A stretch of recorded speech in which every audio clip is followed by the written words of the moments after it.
Hello everyone and welcome to Higher Plane Games. My name's Simon. Today we're playing Sparkle 2 by 10 Tons. Upfront disclaimer, this is for PC and I was giving a Steam key to review this copy. However, second disclaimer, I've already bought it on PlayStation. PlayStation and Vita I think as well. So Sparkle is part of a series that is very much around long time ago, Zuma. 5 keys were created. It is told that once united, these 5 keys would unlock something of great value. Do they really? The keys were scattered around the lands, and they still remain undiscovered. Not until we come along with our balls. Many have come to find them, and so far all have failed. Sob sob. But your search has only begun. Yay. Will you find the keys and unlock the secrets? Or will you join the endless ranks of souls forever trapped within these lands? You can't make butterflies look that evil. So Sparkle 2 follows very much in the footsteps of Zuma and those types of games.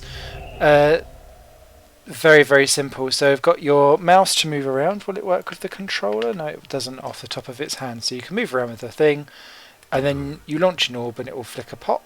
Excellent. Thank you very much. If you right click anywhere or click on the thingamabob, you can switch between the 2 balls. You can make a power up so that you can switch between 3 at a later point. And then the idea is that, very much similar to Zuma, you just click and get rid of all of those. For every 3, I don't know if it tells you in the tutorial. No, it doesn't. Your journey starts within the shade-grown forest. The path next to a small pond leads north. Okay. So for every 3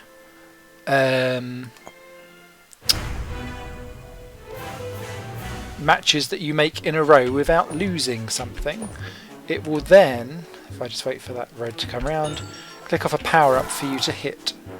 Each power up has something slightly different. So this has a frost ray, so I can do that and get rid of some of the matches that are going to stop my... there we go, I've buggered it anyway. But it would stop your matching going on. So there we go. So there's now a colour splash, so that will sort me out for that. And you can go. The way how you can tell whether a level's coming to an end is that round the outside of your thing it's lighting up little butterflies, and when it gets to the full, then it closes the seal at the end of the level and off it goes. So that's the end of day 1, very short level. Over on the right hand side you've got the 2 more levels before you unlock a Speed Unleashed power up, and essentially over each couple of levels you unlock more and more power ups for you to play with, and they increase in power as you go along. Do do do do. So part of the charm, this is very annoying, is trying to create almost like a never-ending... Oh, that was clever. Almost like a never-ending cycle of chains, which, as you can see quite early on, is sometimes quite difficult to do. So I'll kind of like wait for the blues to come round. And of course, I'm going to go for that there so that it does make a chain. I'm going to go for that. Oh, that's annoying. Oh, spark shot. Yes! That will do. Now my lights are all clear, so I'll get rid of the green. I'll do the blue and I'm stuck with the red. And of course, game is over essentially when your orb hits the hole on the end. Very similar to Zuma, but if you've not played these types of games before, I think it's worthwhile knowing that that's how things go.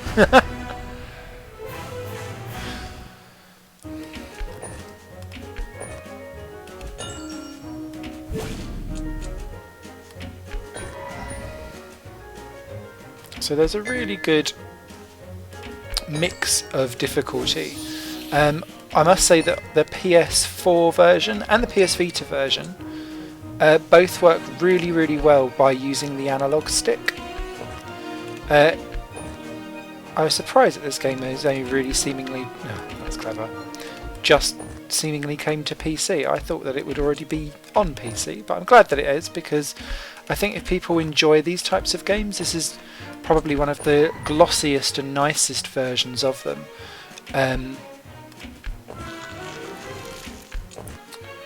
Some of the later Zuma ones and Trials of Montezuma, I know it's slightly different, but you know what I mean. They all kind of follow into the same row of things. Luxor Evolved, I think, is probably the other one that's so heavily stylised that you can enjoy this type of stuff and it feels different and new. So we've unlocked a new power-up. So I can launch orbs. And this is an enhancement. So at the moment I don't have any enhancements. Now I can launch orbs faster and I can unlock more as I go along. So there we go, I've got stuff there.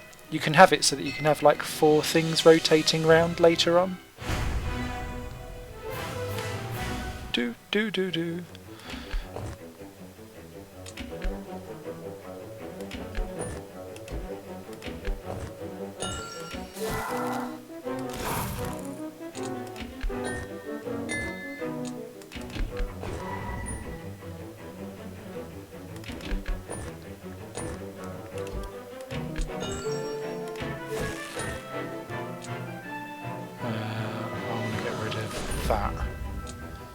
That didn't really work.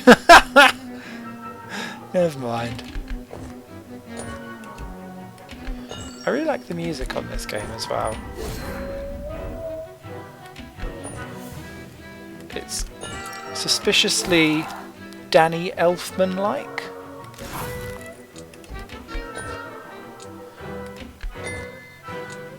Like Nightmare Before Christmas versus Honey, I Shrunk the Kids. That's not fair. Because the Steam achievements kind of say, get a 20 chain. There we go. Or a 32 chain, I think it goes up to.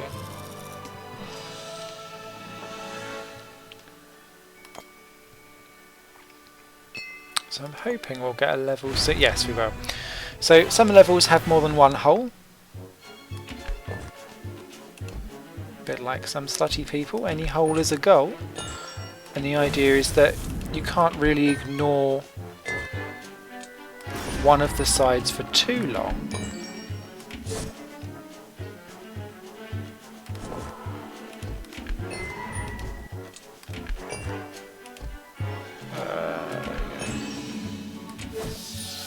A rune reward basically means that you're hurrying up the game slightly and filling up some of your meter, which is quite handy. What you'll notice though is that you'll get closer and closer to, as you get closer and closer to the end of the level, and I'm going to let this kind of roll on purpose for a bit. Let's stick in a couple of extras in here, there we go. So the music starts to change, that starts to become like a little black pit. And as you can see, when you're doing stuff, it pushes it forward slightly, so that's a bit dramatic. Sometimes the coil will push back, and then sometimes you'll get this power up which sends stuff backwards anyway, so that helps. What you can do, and what does happen quite often, is that you might push 1 or 2 of those orbs actually into the hole, but it's kind of, you've got like a split second or 2 before it dangles and flollops in. I will view my stats and achievements. Oh, I won't. Clicked on the wrong thing. So you do kind of have like a final second to get yourself out of pain, which is mega handy sometimes, especially when you're in a tight spot and things are going quite fast, because what you can do is choose to let your kind of orb tree go up a bit faster. There we go. Steam achievement! Oh, that's stupid. Oh, why you do this? This is why one of the if you're going for any of the Steam achievements, I so recommend getting the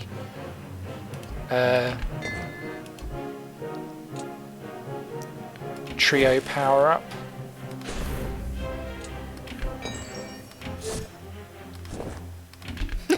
That's the most pointless power up throwing ever. I also think it's quite worthy to note that there you go, the game is easier but it takes longer to complete. So you can flip between the two. I'm going to stick with Speed Unleashed. It's worthwhile noting that you're not penalised for doing that to try and get rid of some of the balls. So it doesn't mean like you lose points or things going faster. You'll lose your multiplier, obviously.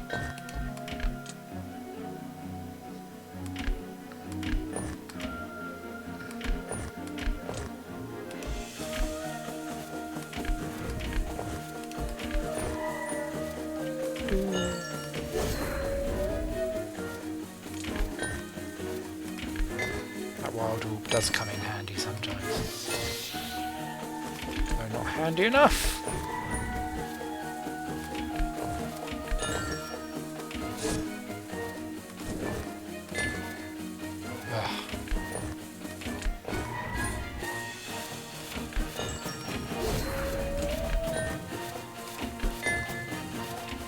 So in later levels you start to get like parts of your path hidden, you get different colours, balls starting to appear, so you start to get pink ones and things like that. And now you can see it's starting to unlock other modes as well. So I'm just going to dive down to here, down to there, Book of Achievements. So it keeps you a nice little progress of what you've done, which I think is really, really great.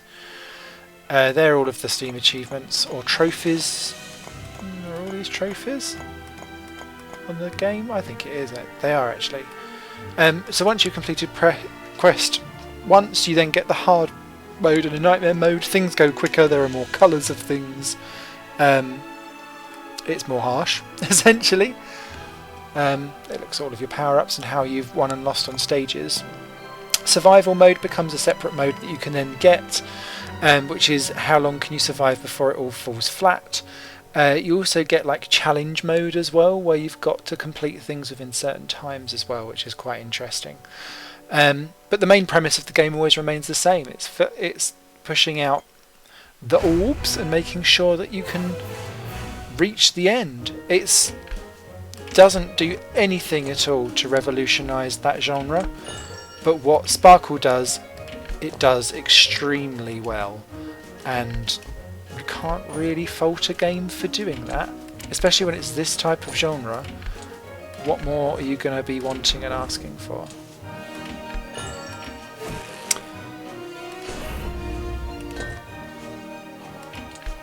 And it's not free to play. You can actually buy it and just have it. So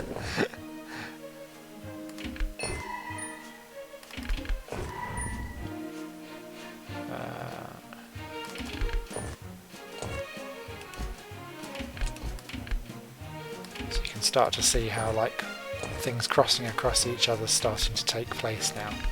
Oh, that's stupid.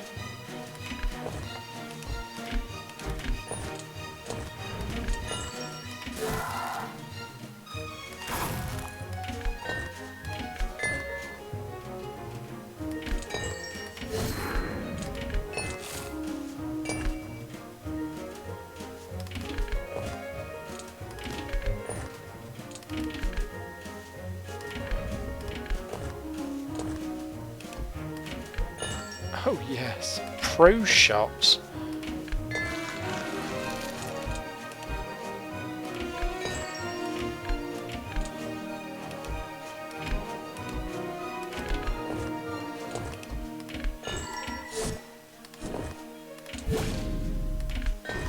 Done did.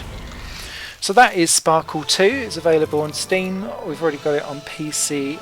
Sorry. It's available on PC, it's already available on PlayStation and PlayStation Vita.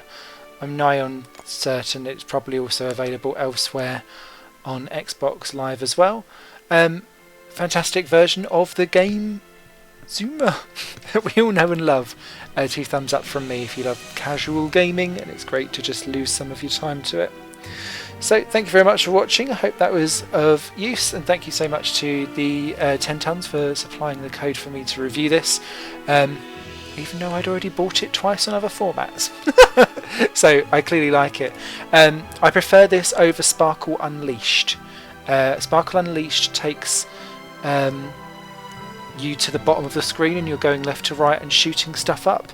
It doesn't quite have the same ease of flow in gameplay, so I'd rate Sparkle 2 over Sparkle Unleashed slightly, if you want to choose between the two. You guys take care, see you again here on High Playing Games. Cuddle!